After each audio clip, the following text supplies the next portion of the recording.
Jack Carrington. What were you at the Chronicle? Administration manager. When did you join? Oh, I joined I think 1942. During the war? Yes, oh yes. So how old would you have been? I was 15 when I started at the Chronicle. What made you join the paper? The reason being, I was at the technical school and I was offered a good job. I didn't realise at the time it was for a 7-year apprenticeship that tied you to the newspaper for... Oh my goodness, yes, it was a different world in those days. Did you think you'd be there all those years? What year did you leave, Jack? Gosh, I'm 87 now.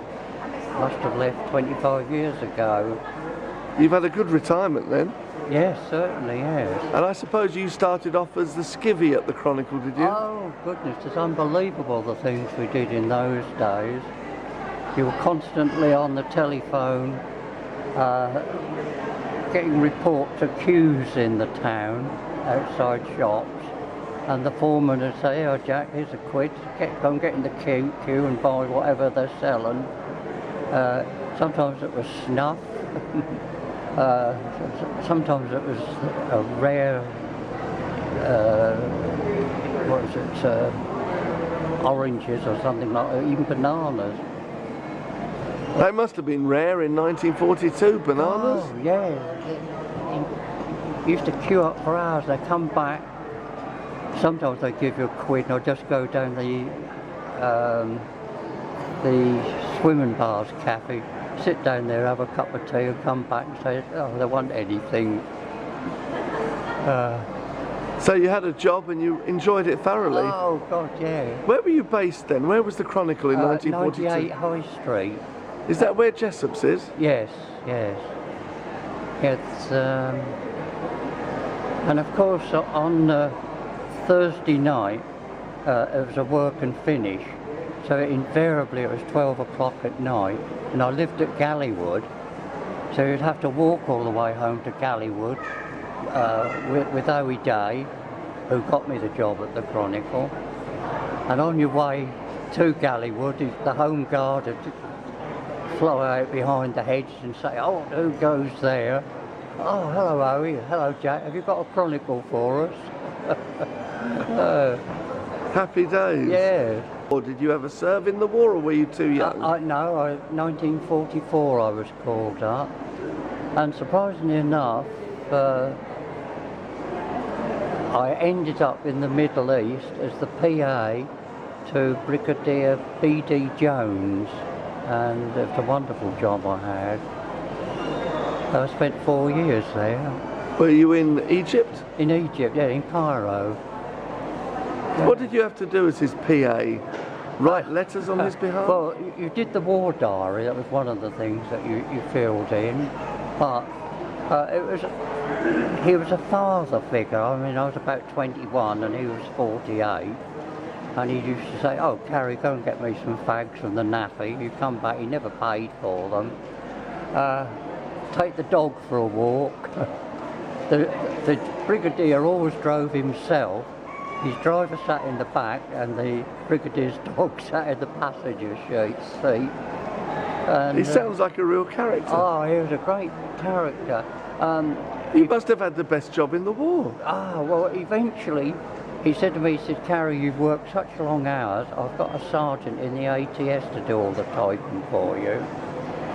And she used to make so many mistakes, she had to redo the letters.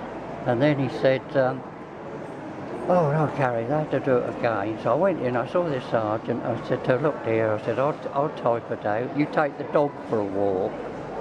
And she came back about 2 hours later, she said, "You're not going to believe this." I said, "What?" She said, "I've lost the dog." And I have to go and tell the Brigadier we'd lost his dog. And eventually a captain turned up with the dog sitting in the front seat as though he owned the place. Because, you know, everyone knew who the dog belonged to. Oh, they were great times. Were there any great memories of the Chronicle? Were there any real characters there? Because I heard that they all used to get drunk at the Saracens. No, the market house. that was especially on a Friday, because it used to be market day in Chelmsford in those days, and the market house is where you used to go for your pint. So, Yeah. well, what editors have you been through and you remember? When I joined there, it was Reg Thompson. Reg Thompson, his father was the mayor of Chelmsford, and of course when that lone bomb dropped on Brierley Place, his father and mother and his brother, who was a lieutenant colonel, and some of the servants, they were all killed. So Reg was released from the army. He was in the Royal captain, I think, in the Royal Engineers. He came back to the Chronicle and he revolutionised the Essex Chronicle. I mean, we never had photos or anything like that in there. And I used to have to, the odd photo they used to take, I used to have to go on the train up to Swains in London to get the plate bay, come back. What do you mean by plate? It was a metal plate with the image of the picture on it, and of course that was what they used, because in those days it was hot metal. What is hot metal? Hot metal, everything was done on a linotype machine there, and you had your own foundry to produce all the bars of ingots of metal, to melt it down. And was the linotype machine like a big typewriter? Yes. It was basically a typewriter keyboard.